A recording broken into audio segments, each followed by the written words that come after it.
All right, so what could possibly be his plan? Ben Kissel, based in New York. Michael Coolidge, talk radio host from the Windy City of Chicago. Gents, good to see both of you here, especially on Mother's Day. Appreciate it.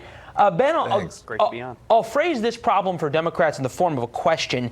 If you could, name for me an elected incumbent president who's lost in a good economy.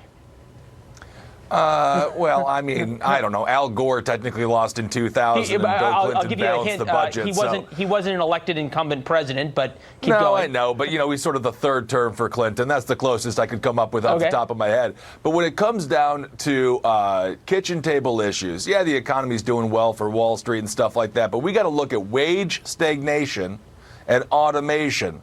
They estimate 30 million jobs are going to be gone within 8 to 10 years because of AI, because of automation. That's a big-time issue, and we're still looking at wage stagnation. The average person making around $47K a year. It's $28K a year alone if you want to send your kid to college. So, yeah, the money isn't trickling down, that's for sure. Average hourly wages, though, up to $27 an hour. Help wanted signs all over the place. I guess, Michael, this becomes an interesting question because if you go into the Midwest, even for jobs that don't require college degrees, sometimes don't even require a high school degree, you're talking six-figure salaries.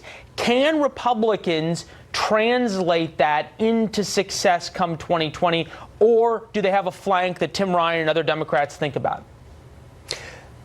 It's interesting that Tim Ryan quote you played where Bill Maher points out to him that the economy is doing really well and Ohio only has a 4.4% unemployment. The other states here in the Midwest that the Democrats really need to win if they want to beat President Trump, which they really have their work cut out for, have less than 3% unemployment. Iowa and Wisconsin are in the 2s. I don't know how any candidate can, with a straight face, say that this economy is not doing well. That is the only thing that is going to get then, any Michael, of these candidates have any of a shot at beating Trump if the economy tanks. All right, real quick, simple follow-up then. If the economy is so great, why does every Democrat seem to think it works to say it's not? Is there a chance Republicans are missing something? Well, you drive across this country. Well, go ahead. If you drive across this country, you can see areas that are decimated. You drive through Indiana, pass through Gary. That's why Amazon headquarters wanted to roll out here in Long Island City. I'm like, go to Gary, Indiana, where you can really help out the people. So the number might be 4.4% in Ohio, but when you really look at what's happening, I drove through Elkhart, Indiana a while ago, and there was help wanted signs in every part of that town, and it's not that far from Gary to Elkhart. Folks can drive over. Can I chime in here, Leland? Sure, Michael, go ahead.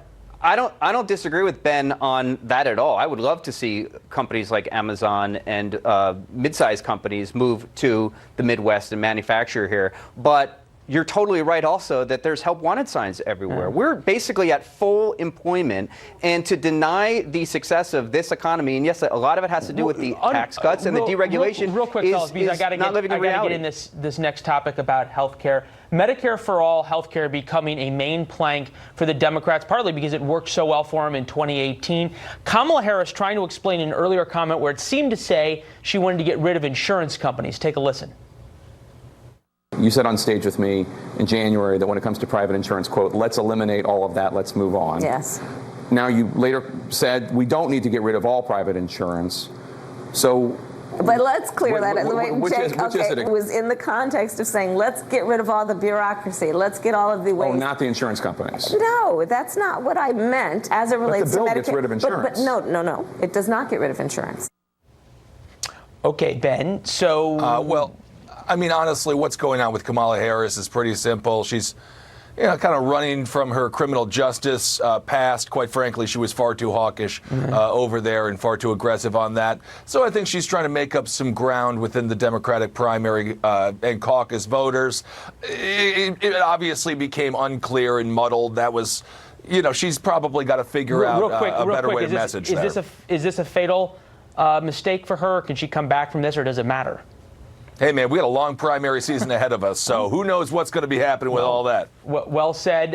Michael, good to see you. We'll have you back. You get the first word next time. Gents, good to see you. Ben, appreciate it. Happy Mother's Day to yours, who I'm sure are watching. Thanks, guys. Happy Mother's Day, Mom. All right, there you go. Molly?